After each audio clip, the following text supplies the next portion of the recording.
अगर उस रात सिर्फ 10 मिनट की देरी हो जाती तो पूरा शहर जल चुका होता, हजारों लोग अपनी जान गंवा चुके होते और 26 जनवरी इतिहास का एक काला दिन बन जाता। लेकिन उस रात एक जवान ने अपनी बहन की शादी से ज्यादा अपने देश को चुना था। सुबह के 6 बजे पंजाब बॉर्डर पोस्ट पर कैप्टन विक्रांत सिंह अपने जवानों के साथ परेड करा रहे थे। 1, 2, 3, 4। तभी उनका फोन बजा। उन्होंने कॉल उठाई। हाँ माँ। उधर से माँ की कांपती आवाज आई, बेटा कल तेरी बहन की शादी है, इस बार मना मत करना। विक्रांत कुछ पल चुप रहे, फिर बोले, माँ इस बार वादा है, मैं जरूर आऊंगा। फोन कटते ही वायरलेस पर तेज आवाज गूंजी, अलर्ट, इंटेलिजेंस इनपुट मिला है, 26 जनवरी पर बड़े हमले की साजिश है। विक्रांत का चेहरा सख्त हो गया।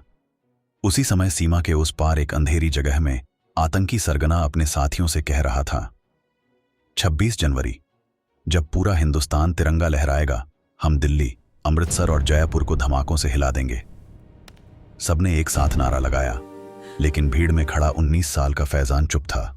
उसे बताया गया था कि बेगुनाहों को मारोगे तो जन्नत मिलेगी, लेकिन उसके हाथ कांप रहे थे।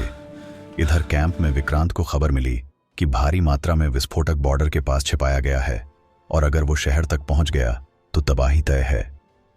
विक्रांत ने अपने जवानों से कहा, हम हमला शुरू नहीं करते, लेकिन अगर कोई हमारी सरहद पार करेगा तो वापस जिंदा नहीं जाएगा। रात के 1 बजे घने जंगल में हल्की बारिश हो रही थी कि अचानक जोरदार धमाका हुआ और गोलियां चलने लगीं। चारों तरफ धुआं और चीखें गूंज उठी। विक्रांत अपनी टीम के साथ आगे बढ़े। तभी सामने फैजान बंदूक ताने खड़ा था। विक्रांत ने जोर से कहा, अभी भी वक्त है, बंदूक नीचे रख दे।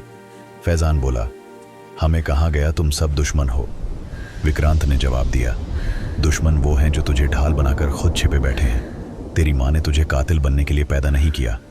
फैजान की आंखों में आंसू आ गए और उसकी उंगली ट्रिगर पर कांपने लगी। तभी पीछे से सरगना ने विक्रांत पर गोली चला दी। गोली उनके कंधे को छूती हुई निकल गई। दर्द के बावजूद विक्रांत ने खुद को संभाला और सटीक निशाना लगाकर सरगना को गिरा दिया। बाकी आतंकी भागने लगे, लेकिन कुछ ही मिनटों में ब्लैक कमांडो टीम पहुंच गई और पूरा इलाका घेर लिया गया। सारा विस्फोटक बरामद कर लिया गया। शहर बच गया, हजारों जिंदगियां बच गईं। अगले दिन विक्रांत अस्पताल में थे। उनकी मां आई, आंखों में आंसू थे। बेटा शादी में नहीं आए। विक्रांत हल्का सा मुस्कुराए और बोले, मां इस बार मैं नहीं आया, लेकिन हजारों बहनों के भाई हमेशा के लिए बच गए। मां ने उनके माथे को चूम लिया, मुझे तुम पर गर्व है। उधर फैजान को गिरफ्तार कर लिया गया था। विक्रांत उससे मिलने गए। फैजान बोला, मैं गुमराह था, मुझे माफ कर दीजिए।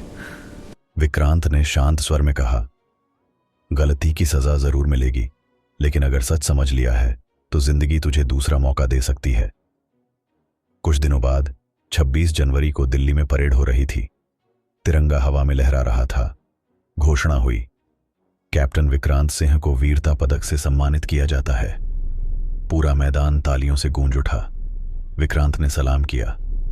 उनकी आंखों में अपने देश के लिए गर्व था।